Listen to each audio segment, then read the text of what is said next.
Mr. President, a leading global economist just did a 180 and says your tariff plan, you may have outsmarted everybody with it. What is your message? I love this. I love this question. This is the favorite. This is the best question I've ever been asked because I've been going through abuse for years on this. But Mr. Because as you know, we're taking in hundreds of billions of dollars, no inflation whatsoever. But Mr. President, what is your message to critics who think your tariff plan will cause a recession? I think they should go back to business school. It's so obvious. It's so obvious. I mean, we're taking in billions and billions of dollars from China and a lot of other countries. We took in, I had a call from somebody in the House and a high official. Sir, we have a problem. We don't know what to do. The books are a mess. I said, what do you mean by the books? The books, the money coming in. It's so terrible. I figured, oh boy, what's this? I don't like this question. I said, so what seems, there's so much money coming in and there must be some kind of an accounting mistake because we have hundreds of billions of dollars more money than we thought. I said, do me a favor, go check call me back. You have to call me back. Check the tariff column. He calls me back 2 hours later, says, you're right. We took in $88 billion in tariffs. They have so much money coming in. But more important than the money coming in, we have companies coming in, factories coming in, auto plants being. Want to really see something that said, take a look at what happened. Hey. Why this beat so crazy? We will make America proud again. And you try to kill our We will make America wealthy again. And yes, together, we will make America great again. Have money coming in like at levels that they have never seen. I got a call the other day from the people in Congress because we're doing our bill. I didn't even tell you this, Mike, and they called. They said, there's something wrong with the numbers, sir. I said, what's wrong? I don't know. They're not balancing out. There's something really wrong. I said, is that a good thing or a bad thing? Well, we don't know. I said, what's the problem? We're taking in much more money than we have scheduled. I said, so far that sounds good. They said, how much is it? About $80 billion. I said, do me a favor, check the tariff line. They called me back an hour later. Sir, we've taken in $88 billion in tariffs. Isn't that a beautiful thing? $88 billion. I thought I'd tell these little stories. Go off script and tell these little stories, Scott, right? Because it does make it a little more interesting. Although my speechwriters have just gotten every award in the book. Wow. They're even saying that this might be one of the best weeks of Trump's presidency. What a week it's been, you guys. Even CNN, the fake news media, aired this. They said this. Y'all have to hear this, man. Check this out. The mission was carried out with stealth and with precision. There were no American casualties. And while Congress is divided after receiving briefings on the extent of the damage, I'm sure that we've derailed Iran's nuclear program, at least temporarily.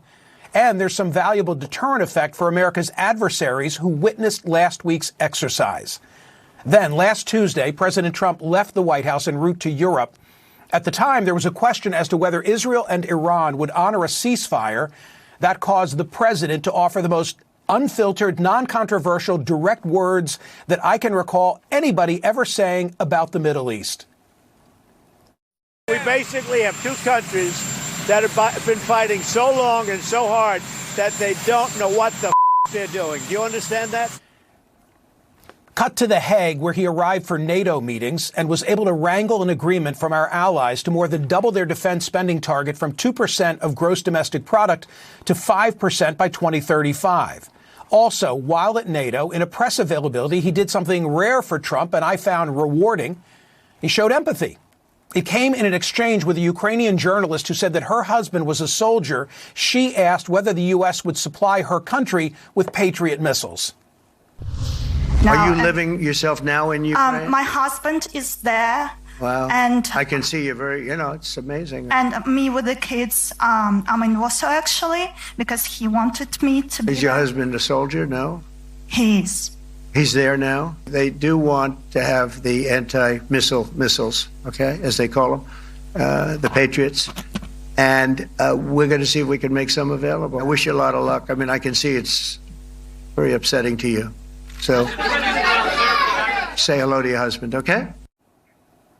Also in that presser, he was more reflective and respectful than usual of our allies. They want to protect their country, and they need the United States. And without the United States, it's not going to be the same. And I left here differently. I left here saying that these people really love their countries. It's not a ripoff, and we're here to help them protect their country. Back at home, Trump claimed that he's reached a trade deal with China and soon expects the same with India. Commerce Secretary Howard Lutnick told Bloomberg that the deal was signed earlier this week. China's Commerce Ministry said Friday the two sides had further confirmed the details of the framework. Of course, Trump's initial imposition of tariffs wreaked havoc on American markets back in the spring. But now the markets have rebounded and grown. The S&P 500, NASDAQ hit record highs just yesterday. And it's not just the stock market. Inflation, the great economic fear of recent times, seems to be tamed. The rate is now reported at 2.4%, down from a high of 7% just 4 years ago. Meanwhile, blue-collar workers have seen real wage growth of 1.7% in Trump's first 5 months. This is the largest such increase in nearly 3 generations. Notwithstanding its impact on our national debt, there's also hope among some that Trump's big, beautiful bill will give further financial relief to blue-collar workers, as well as create incentives to build more factories in the U.S. Some already see this happening. For instance, General Electric has just announced that it'll invest almost $500 million in moving production of washing machines from China to Kentucky. And then there's the border. Crossings have slowed to a trickle. According to CBP's May update, Southwest border encounters have fallen to about 282 a day, a drop of 93% from last year and the lowest since the early 1960s. Perhaps the loudest cheering for those border numbers is coming from America's Latino community, which might initially sound counterintuitive. On Thursday, Pew Research released an enormous data analysis of the 2024 election, which contains several surprises. High on that list, President Trump won a bigger percentage of the Latino vote than previously believed. Hillary Clinton had a 38% lead over Trump among Hispanics in 2016. Joe Biden beat Trump in this demo by 25 percentage points. Kamala Harris's margin among these same voters over Trump, just 3 points. Even more surprising, perhaps, Pew Research concludes that if everyone had voted in 2024, contrary to the widely held belief that higher turnout helps Democrats, Trump would still have won. The data show 44% of non-voters said that they would have gone for Trump compared to 40% of non-voters who would have gone for Harris. So if more had voted, his margin would have grown. Yesterday came a huge decision from the Supreme Court. The High Court declared that federal district judges exceeded their authority when issuing nationwide injunctions against Trump's executive order on birthright citizenship. This will, of course, strengthen executive power both for Trump and for his successors. And finally, a Democratic socialist just won the nomination for mayor of New York City. And perhaps you're wondering, well, how does that affect Trump? It gives him the perfect foil, someone to play off in future political battles. This morning's New York Post references campaign literature for Zohran Mamdani, which advocates for increased taxation for, quote, richer and whiter neighborhoods. Just imagine what Trump will do with that. Winning became a punchline that Trump's opponents used to lampoon him in his first administration. He was a political novice then, surrounded by a team with which he was unfamiliar, and he was probably as surprised as the rest of us were that he won the election. This time is different. This time he came with a plan and a cabinet with senior advisors comprised of loyalists all well known to the president. And recently he's exhibited a more layered approach to governing on both the domestic and international front, no longer solely guided by winning each day's news cycle. By any objective measure, President Trump has his opponents on the run. We just keep winning, y'all. Trump ain't messing around. They are not messing around, especially with Canada. Straight off a cliff. Straight off a cliff. But them Patriots getting ready for 4th of July. Y'all getting ready for an amazing week. Hope y'all enjoying the weekend, man. I love you guys.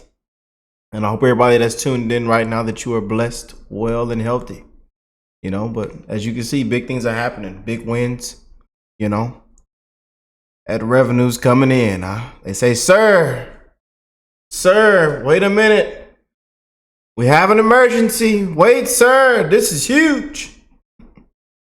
In the Supreme Court, major wins from the Supreme Court. It's just been one big week, y'all. And I hope y'all had a great week. I hope you're enjoying your weekend. You know, are you tired of winning yet? And turned this big ship around, and here we are.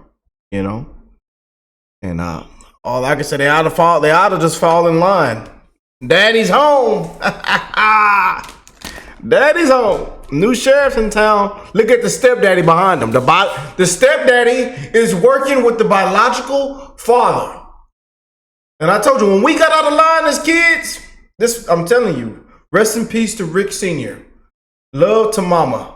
You know, I think she right now working right now. I want to say, if my mom's watching this video, she might be watching. Mama, I love you. But what used to happen, Mama, when we got out of line? She'll tell you. She might be laughing right now. Wham! We got hit upside the head. I'm not saying y'all abuse y'all kids or promote it. I'm just saying we learn quick. Wham! Right upside the head. You talk back. You disrespectful. Wham! You got out of line. Wham! The first thing they saw too. If it wasn't the belt, if it wasn't the extension cord, if it wasn't a switch, a branch, a pan, yeah, a piece of clothing, yeah, whatever they seen, wham! I pay the bills around this. I work them 12, 15-hour shifts. You about to get right. Yeah. So this is how I'm seeing it with Trump. That Trump's back in office. Yeah, this is good. Yeah. Trump ain't playing around. Daddy Trump gonna pull out that belt. Yeah, and he real quick. Y'all seen how quick he was with the tweet? I mean, it was quick. We heard back in like a couple minutes. Yeah, he could be sitting on the golf cart. It'll still get done. Oh yeah. Back to your social post on Canada specifically, why are you deciding to end trade talks with Canada, and what rate are you looking to set? So Canada put a charge on some of our companies, and Canada's been a very difficult country to deal with over the years. You know, we hear Canada, we have a great relationship with the people of Canada, but it's been very difficult, and they put a charge, and they were a little bit early, we found out about it. So. And we have all the cards. We have every single one. We don't want to do anything bad, but they have, economically, we have such power over Canada. I'd rather not use it, but they did something with our tech companies today trying to copy Europe. You know, they copied Europe. It's not going to work out well for Europe either, and it's not going to work out well for Canada. They were foolish to do it. So I said we're going to stop all negotiations with Canada right now until they straighten out their act. He said it. There it is. It's not going to end well. Hope y'all listening. They don't be listening to the man when he be speaking. Just like he told you about the nuclear weapon. He said, can't have a nuclear weapon. No nuclear program. And we got a tweet at 11 o'clock at night. Them patrons were picking at their toenails, in the shower, putting conditioner in their hair. Some were outside drinking a cold one. Some of y'all was asleep. Some of y'all were laid out on the couch. And boom, boom, bang, and you got a tweet notification. Yeah, I hope y'all listening. The president has spoke. They don't be listening. I keep trying to tell them. Yeah, ain't nobody falling asleep no more. Ain't nobody. They ain't plugged the machine in, and it just signing stuff. It just putting a signature on everything, and this ain't that. Yeah, auto pin gate. Yeah, nah, we actually got a president. We actually have a president. Hope y'all ready. Enjoy the next couple of years. It's going to be good. We got the secretary. It might make it a little more clear for you guys. Make it a little more clear. Well, we knew it was coming. We hoped they wouldn't do it. Canada has this digital services tax, and several other countries do too. We disagree, and we think that they discriminate against U.S. companies. But what Canada did here, as of Monday, they're going to implement a retroactive tax. And we think that we don't like the taxes, and obviously we think it's patently unfair to do it retroactive. This was something from the Trudeau years, so we were hoping as a sign of goodwill that the new Carney administration would at least put a break on that during the trade talks. They seem not to have. President Trump has responded, and my inclination is that Ambassador Greer over at USTR will be starting a 301 investigation into the digital services taxes to determine the amount of harm to the U.S. companies and the U.S. economy in general. Why is a Section 301 investigation the way to go, and what could that outcome potentially yield? Would that be broad-based, looking at Canada and the possibility of tariffs, or very targeted on certain industries? Well, no, the president can impose tariffs based on IEPA, which is an Emergency Economic Powers Act. The 301 is more durable and could last longer. So in terms of 301 being more durable and lasting longer, would this be more broad-based, looking across trade of goods and services with Canada more broadly, or would it be more targeted to certain industries? No, it would be targeted across tariffs on Canadian products. And, again, we'll have to see. We know the amount. I think it's about $2 billion of retroactive digital taxes, which seem patently unfair. We had been talking to the administration in Ottawa about this, and they decided to go ahead with it. They say all we needed was a new president, an actual president, man. What a week it's been. Huge wins, man, everywhere. Every category, every subject. Win after win after win, man. They say this might be one of Trump's best weeks out of his presidency. One of the best weeks. But we will see, man, because we have many more to go, But I love you guys. I know it's 4th of July coming up and big things. And I know they're trying to rush things down there in Washington. So we'll see what plays out. We're going to bring the best updates, the breaking news on the channel. Come on here, have healthy conversations, crack jokes, have fun, spread love. One love to the human race. It's just as simple as that, man. Whether you like it or not, And if you're new here, join the family. Hit that subscribe button. We're almost at 500,000 beautiful family members around the world, beautiful patriots around the world, man. It is a complete blessing. And we're going to continue to spread the love, man. But let me know what y'all think about all this, all the wins, huge things out of the Supreme Court. I mean, just a lot, and impeachments failing in the same week as well, miserably.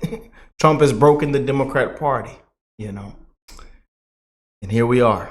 But I love y'all. God bless you all and your family, and I'll catch y'all in the next one. Peace and love, you guys.